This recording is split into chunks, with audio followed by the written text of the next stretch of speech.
Here's the other interesting email. A 2011 email sent by Jeffrey Epstein says that U.S. President Trump spent hours with one of the victims.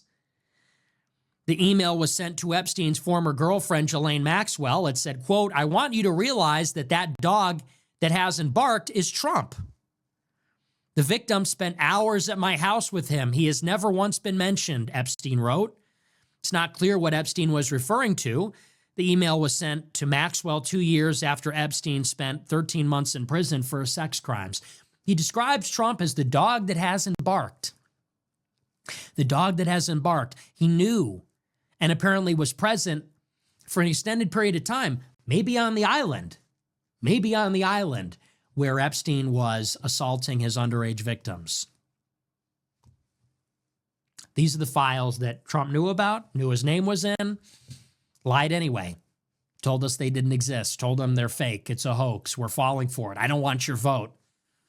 He cries out in pain. Watch how he recoils. Is this how MAGA dies? And think about it. You know, and on some level, here's what's really sad. You want to know what's really sad? On some level, there would be so much more good faith and goodwill, or maybe even a willingness to give Trump the benefit of the doubt if things were going differently, but they're not. There are no mass deportations. 50-year mortgages, H-1B visas. We need the labor, they say. 600,000 Chinese students. We're bombing Iran. We're bombing Yemen. We're building a military base in Gaza. They're getting ready to give Israel $40 billion more.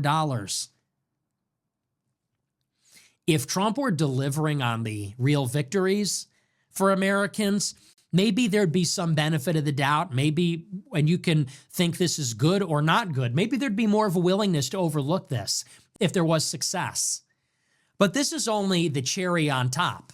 This is only the best part. Not only are we not winning, the deficit is exploding. Corporate tax cuts for the rich, bombs in Iran for Israel, foreign aid for Israel, foreign aid for Ukraine. It's endless like this. The cheap labor for agriculture and cheap labor for big tech. It's endless. The failures are endless and they're piling up. It's that, and then on top of it, there's no transparency and rampant corruption, and obviously these things go together. Why do you think it is? Here's the question. Why do you think it is? Let's once again consider the timeline. Elon Musk enters the Oval Office for the last time in the middle of May with a black eye. Remember that? Or did that get memory hold? Elon Musk steps into the Oval Office for the final time in the middle of May with a giant black eye. Trump later commented that Elon was offered makeup to cover it up, but Trump cryptically said he refused the makeup because he wanted people to see it. Real quote, look that up. Elon said that his baby son hit him in the face and gave him a black eye.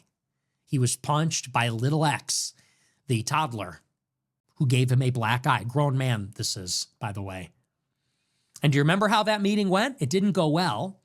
And when Elon left the Oval Office, he went on Twitter and said the reason Trump will not release the Epstein files is because he is in them. Remember that? What happened a week after those comments? Israel bombed Iran.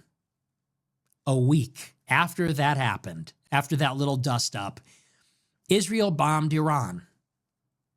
A week after Israel bombed Iran, the United States joined in and bombed Iran. The war started on June 13th, 613. You know, there's 613 commandments in the Mishnah. The Jews believe there are 613 commandments in the Hebrew Bible, the Old Testament. So on June 13th, they launched the war. The United States entered a week later.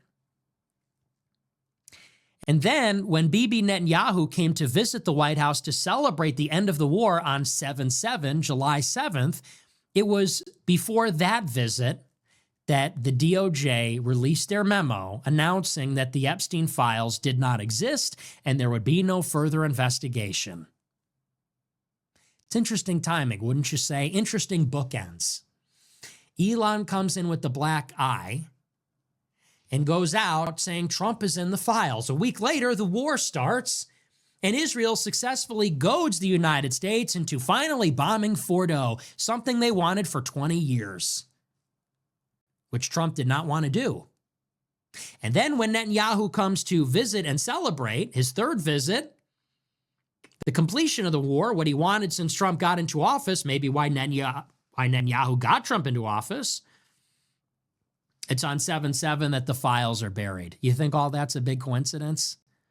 And what this obviously points at, what everybody knows, is that probably he is compromised in some way by the files. Who knows what's in them? Who knows what the Israelis have? The U.S. government has files. The Israeli government has files. Epstein and his allies in the Israeli government, you think that Israel doesn't have information on Epstein and who Epstein knew? Maybe we have some of the files. Maybe Israel has other files. Who knows? Why do you think it was timed that way? Maybe they sent Trump a message. Maybe they sent Elon a message.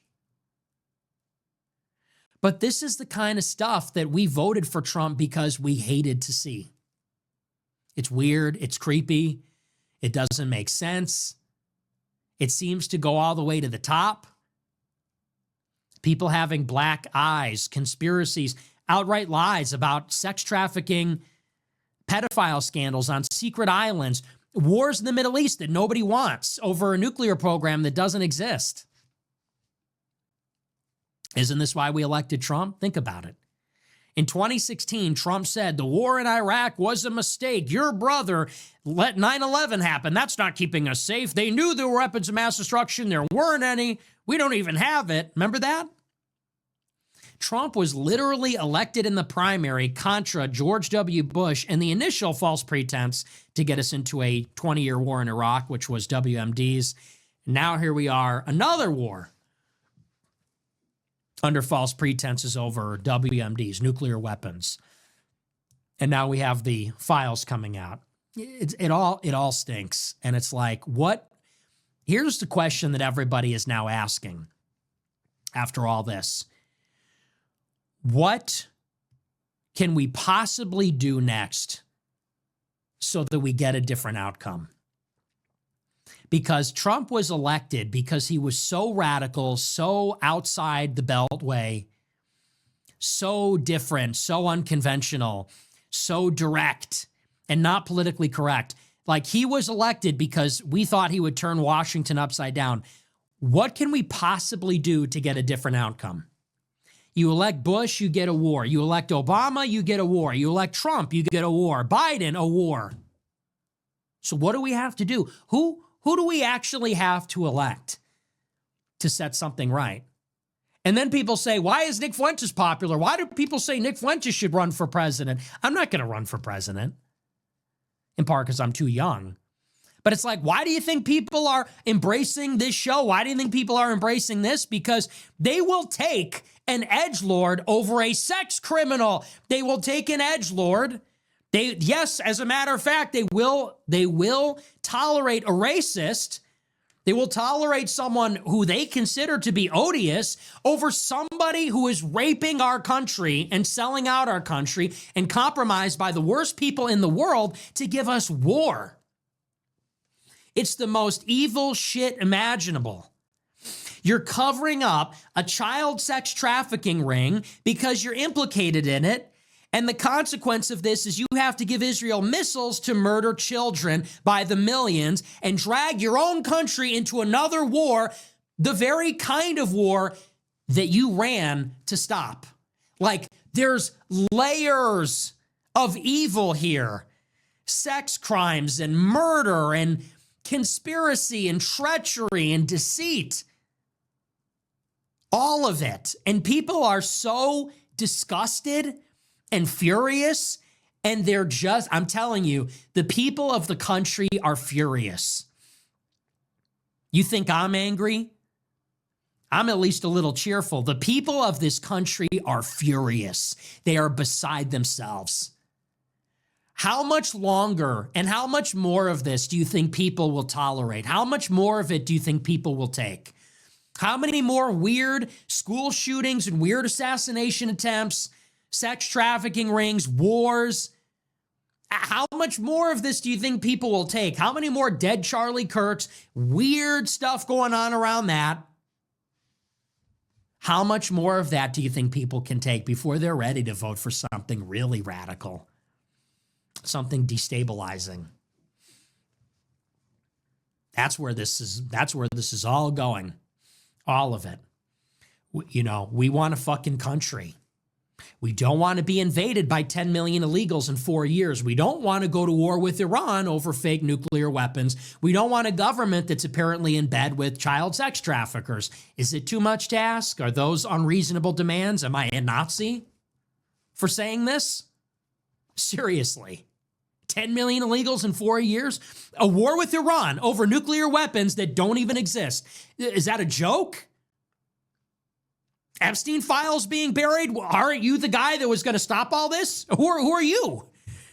It's like, what is this, Bill Clinton and George Bush put together? I mean, we elected Trump as a repudiation of the legacy of all these presidents. He's all of them rolled into one. He's a warmonger like Bush. He's a sex criminal like Bill Clinton. He's demented like Joe Biden.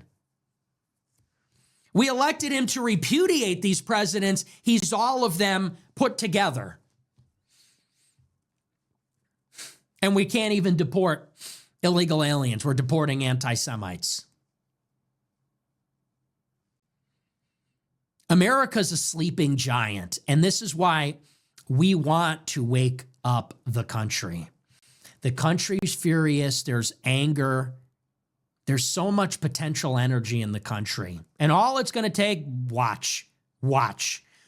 It's going to be a crisis. It'll be maybe a mass casualty event, economic meltdown, World War III will pop off, whether it's in the Taiwan Strait or it's in Iran or it's, but the war is coming.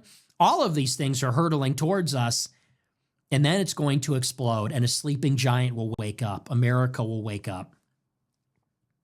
And I just hope that we have a benevolent tyrant. I just hope that whoever that tyrant is, whoever emerges, whether it will be of the left or of the right, I just hope that tyrant will be benevolent, because that's kind of the last card that we have to play here. It's like, what if everything blew up and some forceful warlord seized power, like we're at French Revolution levels of chaos and dysfunction, the late Tsarist Russia levels of dysfunction. That's clearly where this is headed. And by the way, I don't say this because I want that to happen. I don't say this because I think that will be good. I think it will be horrifying. And I think it's preventable. But Trump was the opportunity to stop all this, and it didn't happen. So I say that with great sadness and wariness. But I feel like that's where we're headed. I've been telling you that. So that's the Epstein files. Heavy stuff, man. It's not a joke. Trump would not be so hell-bent on covering it up if he wasn't worried about what was in it. And who would be compelling the release of this if it was not some sort of lever to use against Trump? And for what? Something evil, obviously, of course, something that the people don't want. They capture the flag and they get the government to go against the people. This is a story from the start.